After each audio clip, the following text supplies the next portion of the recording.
بسم اللہ الرحمن الرحیم۔ وہ پھیکی مسکراہٹ کے ساتھ 100 روپے کے نوٹ کو دیکھتا رہا اور دل میں سوچتا رہا۔ دل اداس تھا، گھر پہنچا بمشکل 1 وقت کا کھانا ہی کما کر لایا تھا۔ دونوں بچے خاموشی سے باپ کو دیکھ رہے تھے، دلوں میں نفرت لیے۔ نفرت کیوں؟ کیونکہ ان کی ماں نے ان کے دلوں میں آگ لگا دی تھی نفرت کی۔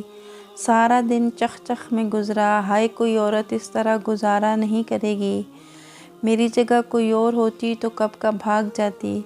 یہ میں ہوں جو تمہارے باپ کو برداشت کر رہی ہوں، نہ کام کا نہ کاج کا، ہو نہ ہو۔ جب ایک ہی عورت اپنے بچوں کے سامنے اپنے شوہر کو کوسنے دیتی ہو تو بچے کب اپنے ابو کی عزت کریں گے؟ یہ رات کے کھانے کے لیے کچھ سودا سلف لایا ہوں، ذرا روٹیاں بنا دو۔ نوکری کا چھوٹ جانا ارشاد کی زبان کو گنگ کر گیا تھا اور بیگم اپنی فرمائشیں طعنوں کے ساتھ طنز کے تیر تاک تاک برساتی رہی۔ وہ اب چپ کر گیا تھا۔ دل سے آواز آتی، غلط تو بیگم بھی نہیں ہے، پیٹ کی آگ بجھانے کے لیے روٹی چاہیے تھی، اب اگر نوکری نہیں تو پیٹ کب صبر کرتا ہے؟ 14 سال کی بیٹی کو دیکھتا جس سے ارشاد کو بہت محبت تھی۔ تب ذہن میں پرانے ٹی وی اشتہار کا گیت گونجتا، ایک چھوٹی بچی گاتی ہے، اے خدا میرے ابو سلامت رہیں۔ وہ یہی سوچتا دل ہی دل میں کہ اس کی بیٹی بھی دل میں اس کے لیے کچھ ایسے ہی نیک تمنائیں اور دعائیں رکھتی ہوگی۔ لیکن ماں کی سارا دن کی چخ چخ نے بیٹی کے دل و دماغ میں نفرت بھر دی تھی۔ میں روٹیاں نہیں بناؤں گی، سمجھے آپ؟ اور ہاں، کچھ پیسے لا کر دو، بچوں کی فیس جمع کرانی ہے، ورنہ سکول سے نکال دیے جائیں گے۔ سخت لہجے میں ساری بات اس کے گوش گزار کی۔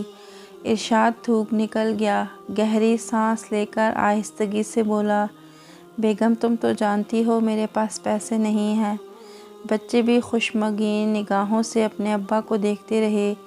پھر ارشاد بولا، بیگم بچے بھوکے ہوں گے، خدا را کچھ بنا لو، صرف روٹیاں بنا لو، سالن تو میں لایا ہوں، چنے ہیں 1 پلیٹ۔ بیگم نے یہ کہہ کر انکار کر دیا کہ بیٹی سے کہو کچھ بنا دے گی، پھر کھا لینا۔ وہ بہت پر امید سا اپنی بیٹی سارا کی طرف دیکھنے لگا اور ذہن کے کسی گوشے میں ٹی وی والا کمرشل گانا گونجا، اے خدا میرے ابو سلامت رہیں۔ مگر وہ بھی پاؤں پٹکتی وہاں سے چلی گئی۔ ارشاد کو برا نہیں لگا تھا، خالی پیٹ ہو تو کہاں کا احترام، کہاں کی محبت۔ اس کی بیوی شہناز نے وضو کیا اور نماز پر کھڑی ہو گئی۔ وہ کچن میں چلا گیا، دل میں خود کو لاچار محسوس کر رہا تھا۔ اس نے بہت محنت سے روٹیاں بنائیں، جو پہلی مرتبہ میں ہی کافی بہترین بن گئی تھیں۔ 3 روٹیاں تھیں، چنے کا سالن گرم کیا اور بچوں کے کمرے میں پہنچا۔ بڑے پیار سے 9 سال کے اویس اور 14 سال کی سارہ کو کہا، چلو بچوں کھانا کھاتے ہیں، ہاتھ دھو لیں۔ لیکن بچے خاموش رہے۔ ارے بچوں، کھانا نہیں کھایا؟ سارہ نے بیزاری سے کہا، ہم کھا چکے ہیں، امی کے پاس اتنے پیسے ہیں کہ وہ ہمیں بھوکا نہیں رہنے دیں گی۔ بیٹی کا گہرا طنز وہ دل پر سہ گیا۔ اس نے سوچا کہ بیٹی ٹھیک ہی تو کہہ رہی ہے، سارا دن میں بس ایک ہی وقت کا کھانا لا سکا۔ وہ چپ چاپ چند نوالے کھا کر باقی برتن کچن میں رکھنے گیا۔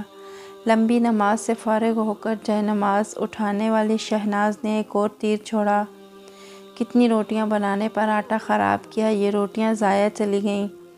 اتنا کما کے لاتے نہیں جتنا تم نواب بن کر ضائع کرتے ہو۔ اس کے سخت لہجے اور تیز آواز پر احتجاج کیا، بیگم آہستہ بولو، بچوں کے ذہنوں پر برا اثر پڑے گا۔ تو وہ کہنے لگی کہ بچے سب کچھ جانتے ہیں، ان کو سب کچھ معلوم ہے کہ تم کیسے ہڈ حرام ہو۔ وہ بہت ہی خاموشی سے بیگم کی ایسی سخت باتوں کے تیر سنتا رہا۔ پھر وہ کہنے لگی کہ یہ گھر میرے ماں باپ نے دیا ہے، اس کا کرایہ میں گھر کے اخراجات پر نہیں لا سکتی۔ وہ چاہتا تھا جواب دیتا مگر خاموش ہو گیا۔ شہناز میں بیمار ہوں، 3 ویسلز بلاک ہیں دل کے، جس کی وجہ سے جاب گئی۔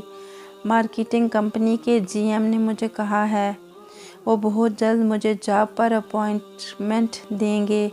اس کا لہجہ پر امید تھا۔ جھوٹی تسلیاں ہیں یہ سب، وہ تمہیں لارے پر رکھتے ہیں۔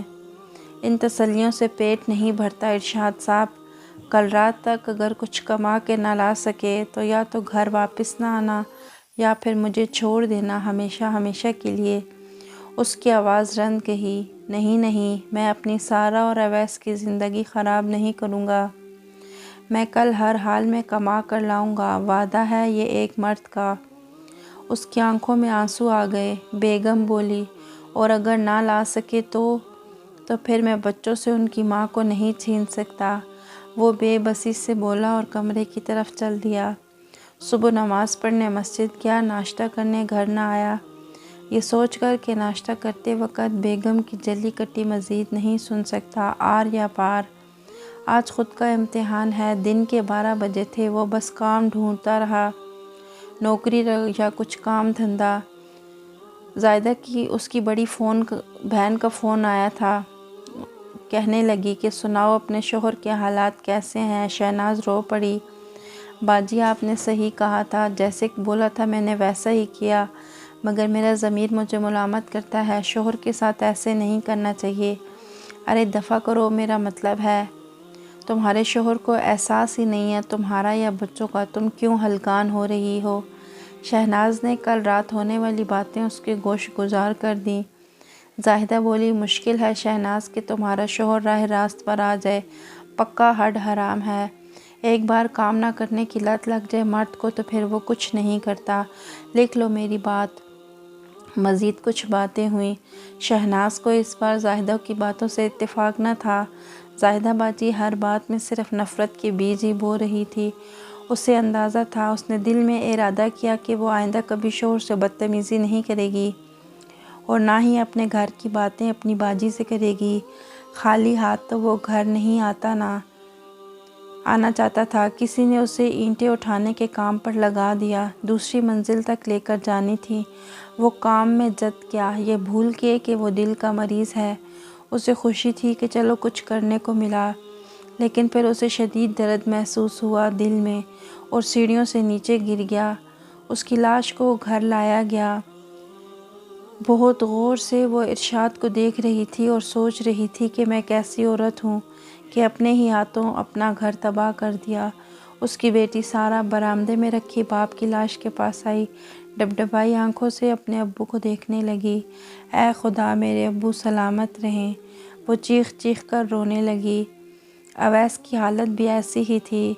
فوتگی کے تیسرے روز اس کے گھر پر ایک لیٹر موصول ہوا جو اپوائنٹمنٹ لیٹر تھا، اس کمپنی سے جہاں ارشاد نوکری کے لیے انٹرویو دے کر آیا تھا۔ پچھتاوا، اے کاش میں زاہدہ باجی کی باتوں میں نہ آتی۔ ایسا اس نے کیوں کیا میرے ساتھ؟ سگی بہنیں بھی کبھی ایسا کرتی ہیں کیا؟ کل پر زاہدہ نے اس سے کہا کہ یہ گھر جو امی ابو نے تمہارے نام کیا، اس میں میرا حصہ بھی ہے، لہٰذا اسے بیچو اور آدھی رقم مجھے دو، ورنہ میں عدالت جاؤں گی۔ شہناز کو شاک لگا کہ آفت آن پڑی ہم پر اور باجی کو ذرا احساس نہیں۔ مگر باجی، ابو آپ کو آپ کا حصہ دے چکے ہیں۔ اس نے احتجاج کیا، نہیں، اس گھر میں میرا بھی حصہ ہے۔ وہ ڈٹی رہی اور پھر زاہدہ نے واقعی عدالت کا دروازہ کھٹکھٹایا، لیکن شہناز کے پاس مکمل کاغذات ہونے کی وجہ سے زاہدہ مقدمہ ہار گئی۔ زاہدہ اور اس کا شوہر اوچھے ہتھ کنڈوں پر اتر آئے۔ مقامی پولیس کو پیسے دے کر شہناز کو بہت تنگ کیا، یہاں تک کہ وہ اکیلی اور مجبور عورت نے مکان بیچ کر آدھی رقم زاہدہ باجی اور اس کے لالچی شوہر کو دے دی۔ ابھی امتحان باقی تھے۔ ایک دن جس گھر میں وہ رہ رہی تھی، جو شوہر کی ملکیت تھی، اس کے دیور آگے اور مکان میں حصہ داری کا دعویٰ کرنے لگے۔ شہناز کو رہ رہ کر شوہر کی یاد آنے لگی۔ بے روزگار تھا، دل کا مریض تھا، مگر ایک مضبوط سہارا بھی تو تھا۔ اس کے جانے کی دیر تھی۔ سب کتا صفت لوگ کھل کر اپنی خصلت دکھانے لگے۔ مجبوراً اپنے گھر سے بھی ہاتھ دھونا پڑے۔ معاشرے میں ہوس پرست مردوں سے خود کو اور بیٹی کو بچانا، بیٹے کے مستقبل کی فکر، زندگی ایسے ہی گزرنی تھی۔ کیا سبق حاصل ہوا آپ کو؟ پڑھ کر کمنٹ میں ضرور بتائیے گا۔